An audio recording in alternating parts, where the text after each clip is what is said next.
வாழ்க்கையில் மிக முக்கியமான ஒரு காரியத்தை வேதத்துக்குள்ளாக நீங்கள் கற்றுக்கொள்ள வேண்டும். நன்மை தீமை அறியத்தக்க மனசாட்சி உங்களுக்கு உண்டாயிருக்கிறது. பூமியில் பிறக்கிற யாவருக்கும் அது உண்டாயிருக்கிறது.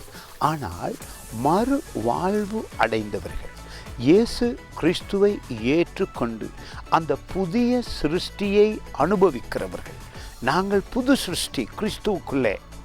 அதனால் அருமையாக எங்கள் மனசாட்சியை வார்த்தையோடு வைத்து அதிசயங்களை காண முடியும்.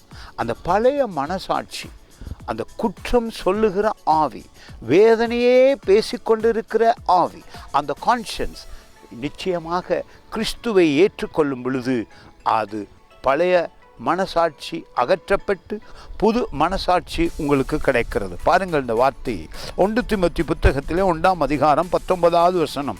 இந்த நல் மனசாட்சியை சிலர் தள்ளிவிட்டு, கிறிஸ்துவுடைய வார்த்தையை தள்ளிவிட்டு, இயேசுவை இல்லாமல் பரிசுத்த ஆவியை அனுபவிக்காமல் அந்நிய பாஷையை பேசி புது ஆவியிலே நன்றாக தேவனோடு உறவாடாமல் இருப்பவர்கள் என்ன நடக்கிறது பாருங்கள்.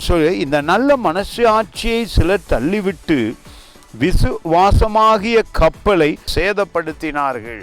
வாழ்க்கை தத்தளித்து போகும், திசை அறியாமல் போய்விடும், அழிந்து போய்விடும். காரணம், நீங்கள் கிறிஸ்துவுக்குள் நல் மனசாட்சியை பெற்று அவரோடு வாழும் பொழுது, அந்த புதிய சிருஷ்டியை அனுபவிக்கும் பொழுது, கிறிஸ்துவில் மறுபிறப்பு அடைந்தீர்களே, அந்த born again, அந்த நல்ல வாழ்வை கிறிஸ்துவுக்குள்ளே அனுபவிக்க உங்கள் வார்த்தையை நீங்கள் தேவ வார்த்தையில இணைத்து பேசும் பொழுது உங்கள் மனசாட்சிக்குள்ளே நன்மையை அதிகரிக்க ஆரம்பிக்கிறீர்கள். குற்ற மனசாட்சியை இயேசு கிறிஸ்து அதிசயமாய் உங்களை விட்டு எடுத்து போடுகிறார் மறுபிறப்பு அடைந்த உடனே.